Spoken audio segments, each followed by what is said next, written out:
I remember. I'm glad you brought up Travis Porter one time for Travis Porter. Yeah, shout out to them. But sure. I do remember vividly.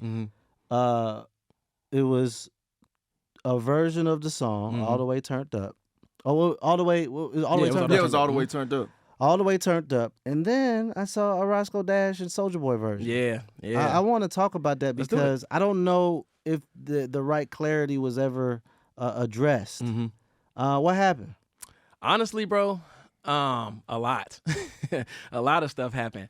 Whose song was it first? Mine, 100%. But everybody thought it was their song. Yeah. But that's because they were popping. They were already lit. Like I was going to the club trying to get my song played when they were doing Baddest Bitch in the World and shit like that. So like respect to them for that because they've been doing it before then. And they were Black Mob before then. A lot of people don't know that. Hard Hitters or whatever it was. So I've been on them. I've been on like Black Mob vs. the Fam stuff, shit like that. So nonetheless, I made the song. I think my mom had just moved to it was like a really bad time for America. Like we was in a recession and shit like that. And so my mom had just got laid off and they relocated her to Seattle. And so I was in the crib by myself. And I went and got like some U-Haul blankets and shit. Like I'm literally fending for myself at like 17, 18, no cap.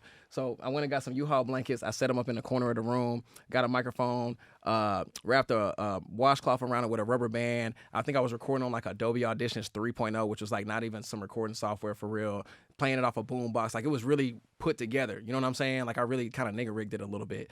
But nonetheless, I came up with the record. I knew I needed to re-record the record. So I went to who is Sire the Kid's now, but it was his Arrogant Music Studios off of Windy Hill. I went and re-recorded that song, and I did another song called Crunch Time, but it was just the hook in the first verse for Turnt Up. So fast forward, my cousin had a good relationship with them from school or whatever, from Miller Grove or whatever. So we went to this club, this Jamaican club off South Harrison one night, and we was with Strap. And I played the CD in the car, and he heard it and was like, oh, this shit hard. Woo, woo, woo. I was like, I need somebody to get us still some open spots on here. Woo, woo, woo. So he was like, man, definitely we gonna do it. Woo, woo. So a couple of days later, we went over to CEO Charlie's mama crib at the Spit Your Game office or whatever and cut the record in its totality for what the Travis Porter version was. A couple weeks later, they put out the Differenter album, and it ended up on there from whoever, however. It just ended up on a project as Travis Porter featuring, I was ATL at that time, young ATL. So nobody knew who Roscoe Dash was, you know what I'm saying, until they heard the first verse and they heard me actually do it. Then it's like, okay. So I went and moved around with them for a little bit.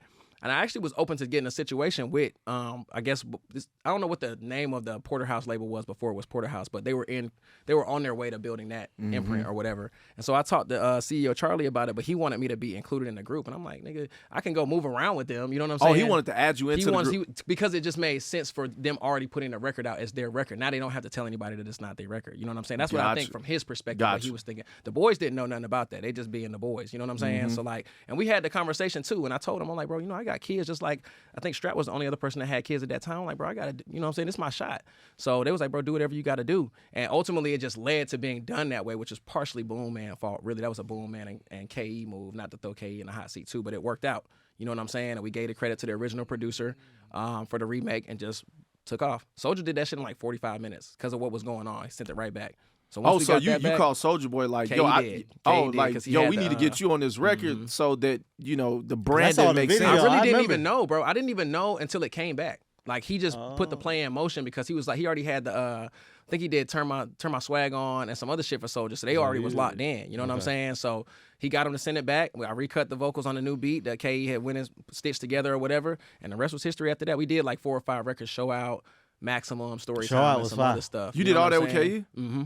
It was like a trip to Valdosta. I used to go like every other weekend and just go down and take that little 4-hour drive. Valdosta was lit then too, bro. Nah, you had the.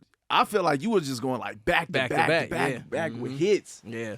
So we was creating a style then. You know what I'm saying? So it was easy to kind of just keep redoing the footprint that we was laying at that time. You know what I'm saying? So once KE heard me on them horns, he was like, "Oh, we doing horns on everything. I don't care what." Horns on everything, bro. Fuck it. So yeah, that's how it happened.